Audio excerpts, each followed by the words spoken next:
Hi, everybody, and welcome to the latest edition of Backstage, the series. My name is Jeff Cook. I am the co-creator, writer, and director of Upstaged, the series, and with me today is legendary actress Shannon Lee Day, who played Liz Rabbie in Upstaged, the series. I'm going to start referring to all of my guests as legendary from now on because I feel like that gives us a little bit more clout than we might Gravitas. Gravitas is exactly right. How you doing, Shannon? I'm good. How are you? Good. Good. So I have to be honest with everybody. This is the second take of this. The first time it didn't record. I messed up somewhere. I admit it. I don't know how, but I did. So Shannon has graciously agreed to do this all over again. It won't matter to you at home, but just know you missed some really good stuff in that last one. But we're going to have some even better stuff in this one. So I think so. I have faith. Yeah. Plus, yesterday I did not have a haircut, and today I do. So Yesterday I was wearing green eyeshadow, and today it's pink. Oh, yeah, still on fire, though. But I did do my makeup twice in a row for you. Is it on fire or is it fire? Like, your eyeshadow is fire. Fire, I think. Yeah, we might both be too old for that conversation. I don't know. It's the bomb, yo. Oh, yep. That's the 90s. Speaking of the bomb, episode 8 of Upstage the series, which we're talking about today, is the bomb. It is one of my favorite episodes. There's so much funny stuff that happens. It lays so much groundwork for the entire second half of the series. It was actually filmed as part of the third group of filming. So we would go in and we would shoot 3 episodes in 1 week, with the exception being episode 10, which we shot by itself just because it was so extravagant. And when we get to episode 10, for all of you people watching this, you'll see what we mean. But this is episode 8, and it is entitled Legally Blonde, because of something that happens in the episode. Shannon, what do you remember about filming this series of episodes, which I believe was 7, 8, and 9? Oh, man. I can tell you what I remember of this episode for sure. I just watched 9 again too, and it's funny. I just watched them all. Actually, there's all 11 are on YouTube, right? So I watched all 11 of them. So even after we recorded yesterday, I went out to my birthday dinner. I came home and I'm like, you know what? I'm gonna watch the rest of these. I do remember from filming this scene in particular, because we were in an undisclosed location, that we only had 45 minutes to film the scene, and I had a long monologue for this, even though most of it is bleeped out, and that's fine. But I had a really long monologue for it. So I do remember a lot of that. Rushing to get there. Aaron Gomez did my hair and then my makeup, and then we threw that wig on me, and my obviously pink Broadway costume, which actually I bought that dress for, I think, opening night of Legally Blonde, which you directed a few months prior to that. And I was in any scene that there could be a human in, with all the quick changes. But I had worn that dress, I think, opening night, and so I ended up wearing it again for this, which is funny. And I just remember having... Huh? I love the fact that scene takes place supposedly in Broadway or off Broadway, and there has been literally zero money spent on costumes, props, or anything else. Right, like I'm wearing a shawl, and it's like a pashmina. It's not even like a real shawl. I think we tied it, the thing that I throw. It's so obvious, and when your crown falls off, it's just like noiseless because.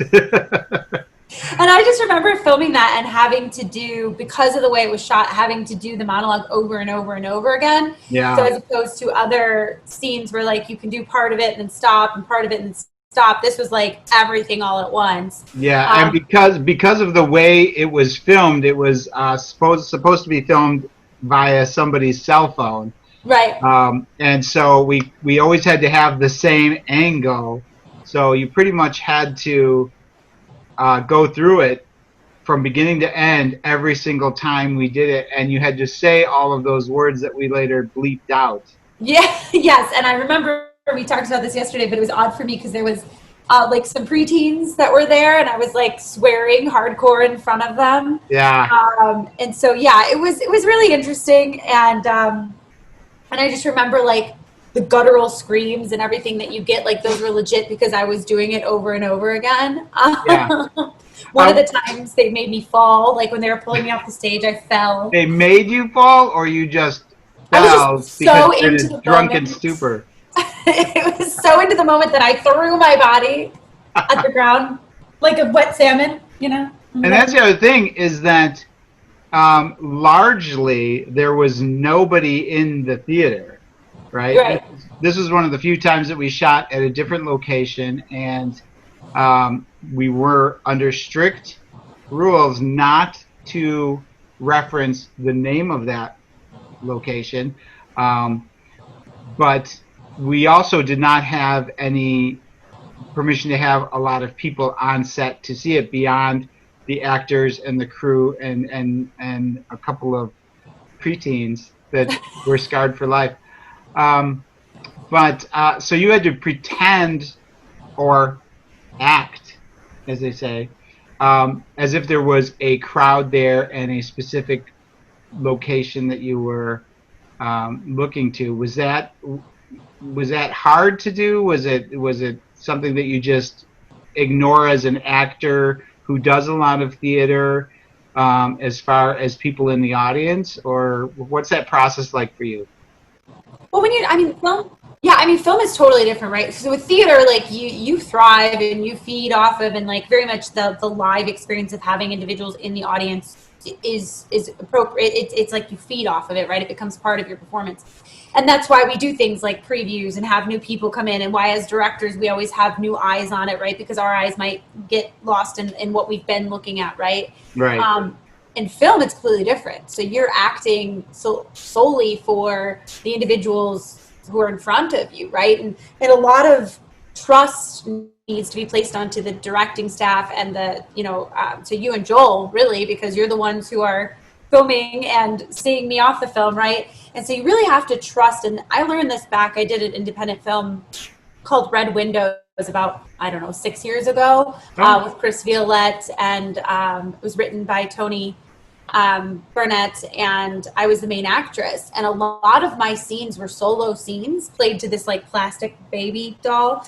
So I learned a lot of having to trust the cinematographer and having to trust, the director in that essence, because you don't know what you're developing, right? You're giving, but you're not getting back what you get from being on stage, if that makes sense. Yeah. Yeah. Like you can tell when the audience is vibing with you, but you don't have an audience. So it's like, It's totally interesting though, because how different people as actors approach that, because like for me, I have to kind of do my thing and block out the audience when I'm doing like a stage play. I've never done film, and I don't know that I would ever be comfortable doing film. But when I've done plays, like you said, as an actor, you thrive off of the audience feedback. I kind of take the opposite approach, in that I like to pretend there is no audience there, and then and just doing my thing. So it is interesting how we approach that. But in this scene, I wanna go back. We'll talk about this particular scene later on. Shannon is a dear friend of mine, and we have a lot of history going back. So I know that Red Windows was a project that she gave her whole life to, and very proud of her work in that. We're all very proud of her work in that, but as yet we are unable to see it. But hopefully that will change as a result of public pressure because of the success of this video series. yeah, Tony. Yeah, Tony, I cast you in Legally Blonde. Release Red Windows. That was my murder hand. Anyway, moving on. Anyway, I wanted to go back and talk about the earlier scenes because, like I said earlier, Liz has a lot going on in this episode, Mm-hmm. um, and earlier the episode opens up with Liz coming into a meeting, and there's some goings on, and then she gets a call from her mom and has to go out and take the call, and this leads to a pretty, I mean, for Upstage, a pretty intense conversation with uh, Billy, who's played by Joel Bennett, that's broken up by uh, Penny Janelli, who's played by Ashley Foreman. And it really sets a lot of Liz's relationships with the different people. We talked about this a little bit before, that Liz is the person who has the most real life feelings and complexities and relationships with people. Everybody else in the cast, I can say probably with one or two exceptions, has conflict, but they're mostly played in a comical kind of way, or I'll use the word shallow, although that's not the right word, but we don't really get too deep into the emotions behind the conflicts, except in one or two cases. But with Liz, the intention was very specific that she would be the person who dealt with real emotions and real conflicts.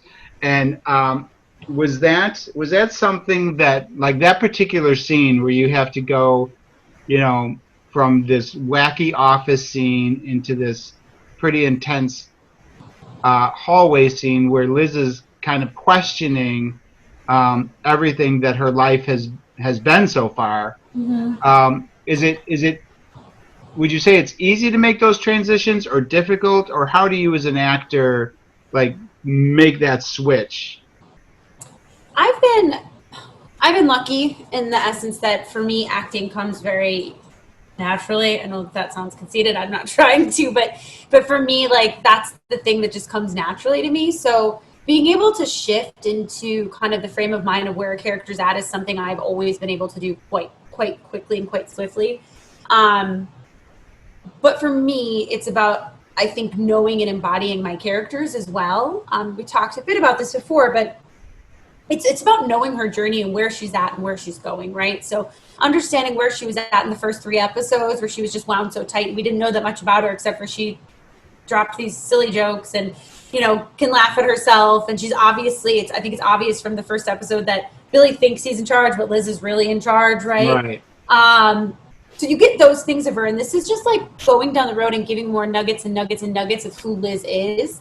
And so I think for me, like it's really understanding my character and where my characters come from.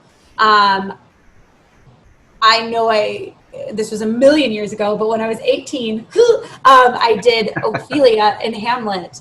And there was the crazy scenes where she's quite literally losing her mind and talking about flowers, and the way I would play those scenes, I would then just walk off stage and be like, poof, I'm fine. So I'm lucky in that essence that I'm able to turn it off and on. But I think the reason that I'm able to do that is because I get into the brain of my characters, right? Mm-hmm. So it's knowing what Ophelia would do in those moments, knowing, thank goodness, my air conditioner finally stopped. I couldn't hear it. So. Well, then I've ruined this whole thing. But that's okay. It's probably not recording anyway. Oh my God, I'll kill you. But it's the essence of understanding your characters, I think, holistically from start to finish, right? And the hard thing with Upstage was that we would get like little tidbits sometimes, or sometimes I would know way ahead of time, right? Like you and I talked through a lot of what was going on with the character, and while I didn't know exactly how she was going to get there, I knew where she was going. So I was able to kind of fill in the blanks in my head to get her from what frame of mind was she in when she says in the office to Jen, I wasn't a good person. And I think that's in episode 9, maybe. I don't know if that's an 8. But she says, I wasn't a good person back then. So then connecting the dots, because they're maybe not always 100% there to understand what made her not a good person, right? She was so unraveled that she yelled at someone for crinkling a bag of potato chips. Like, get over yourself. Right. You know what I'm saying? Right. And so it's just putting together the pieces of her and really understanding her character, which as a director is something that I really delve into with my actors. And so for me, I think it's because that's probably because it's the way I act, right? That's usually it's reflective of the way you direct, right? Yeah. And so for me, it's just really about understanding. And I do remember that scene in particular. I was having a really, really hard time because I had just gotten promoted during the filming of Upstaged, and that was my first like summer surviving, like really having a big team and stuff. And for the first time, I made your nightmare come true, and I came to set and I didn't have my lines completely memorized. In fact, I believe if people are watching the episode closely, you can actually see several times, although you did a good job hiding it, several times when Shannon's will drift over to the wall where Where my lines were taped. The one I'll give myself credit for is during episode, I want to say it's 6, Manny? Maybe it's 5. I don't know. I don't know if you remember this, but when we did, and I knew my lines for that one, but when we did the LGBTQA Oh yeah. thing, I think it was either super late at night or something was going on, and we kept saying it and we kept screwing it up, and I was supposed to get it right and I kept screwing it up, and I think somebody actually held up a piece of paper. Well, it's hard. I mean, it's hard. That's kind of where that whole segment originated, right? And it's hard to. It's a very long sequence of words to try to memorize, especially when I've written it in a way where the dialogue has to kind of rat-a-tat-tat pretty fast through. I mean, that's the kind of comedy that I write tends to have that in it, and that a lot of the humor is derived from the timing of it.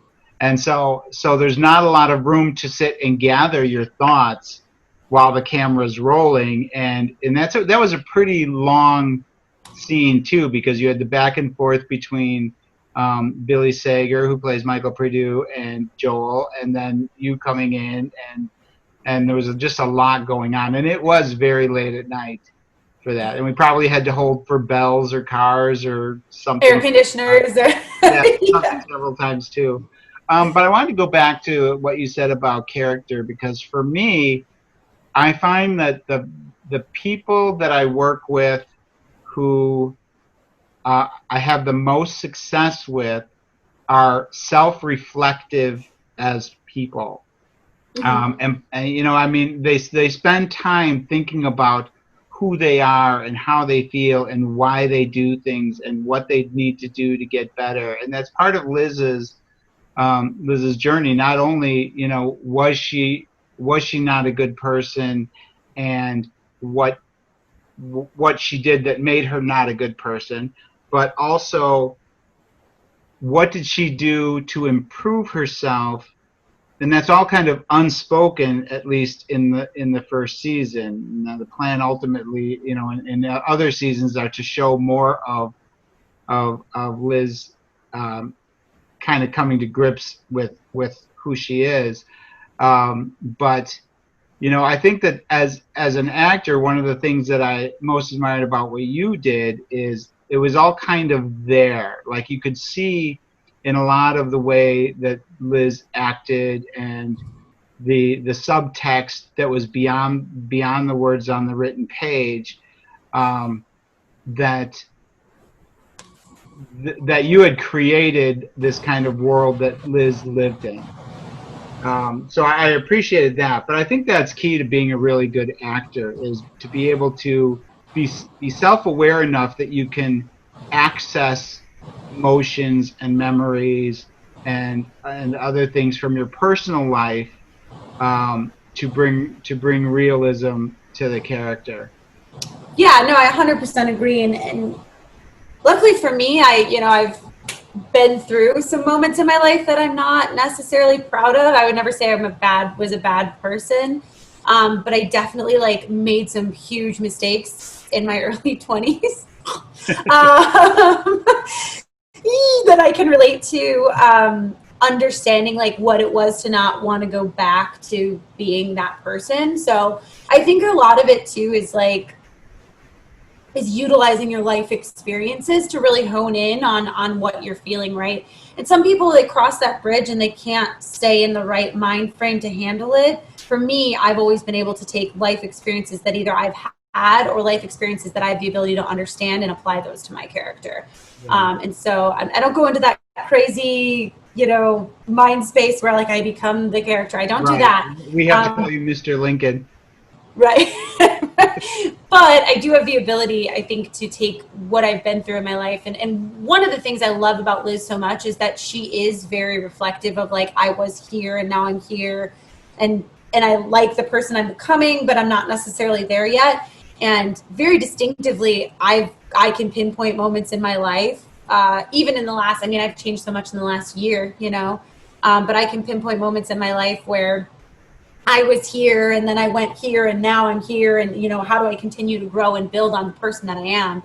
And I think you're right. I am very reflective of the decisions I make and the things I do. And I think a lot of that, plays into the job that I have, right? I'm a sales manager and I manage 19 different personalities, right?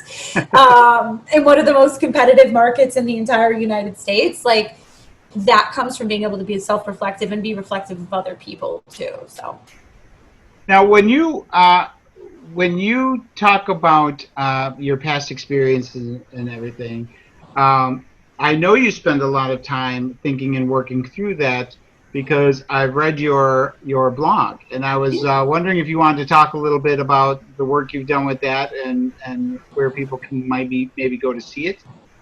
Yeah, I started writing a blog, years ago when I moved home from California, so about 2010, and then a few years later repurposed it. So my entries go back that far, but you and I are actually working through them because they need some cleaning up.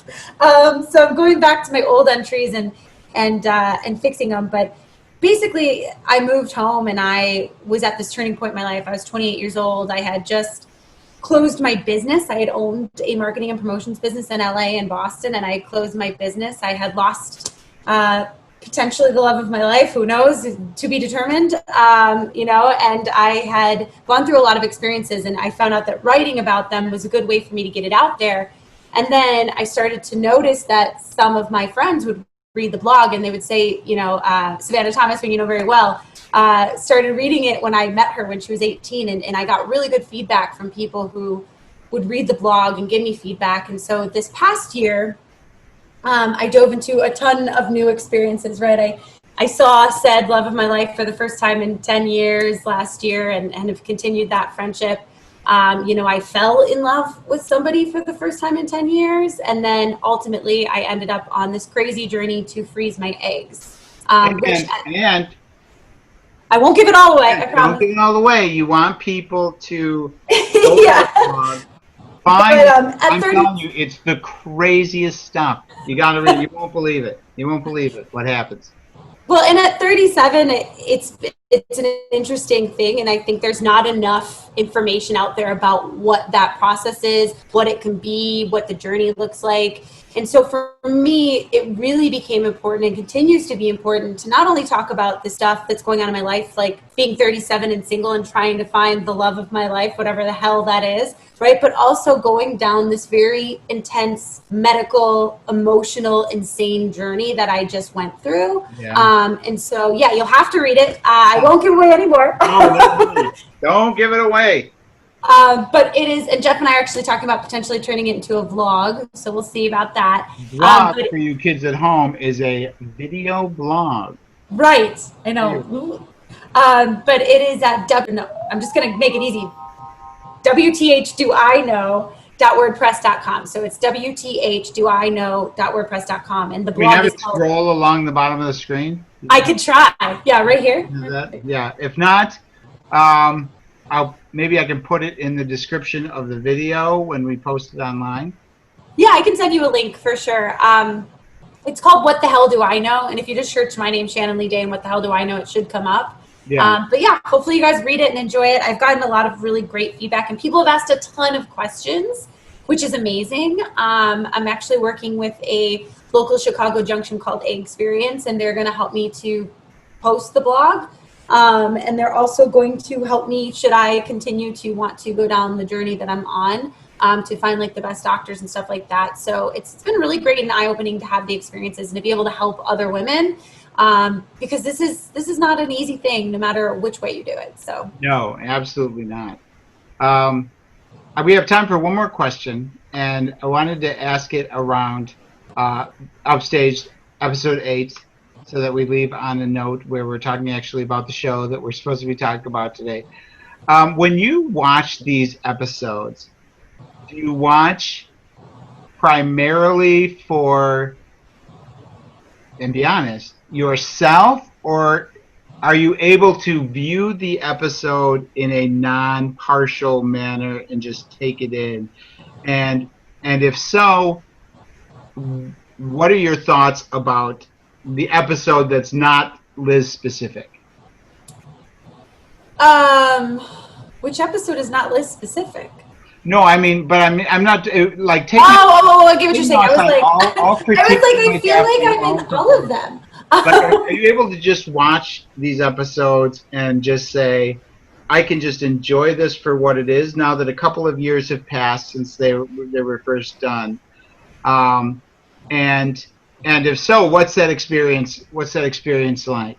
Yeah, I think it's been really cool rewatching it, to be honest with you, which I've done over the last couple of days. And I really can't wait for 11 and 12 to come out, because my favorite joke is in 11, as you know.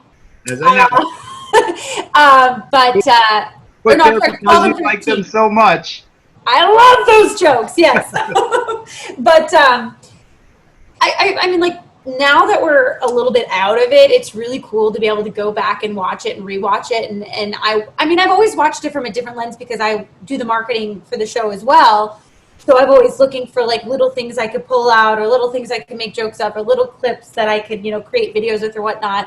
But it's been super great to go back and watch it and rewatch some of these things, and just like, I was working when I was rewatching everything, and I was in the kitchen, and I think I wasn't watching, but I was listening. Right. And one of the jokes landed, and I just started giggling out loud, and so, yeah, I can definitely see it from a different scope now.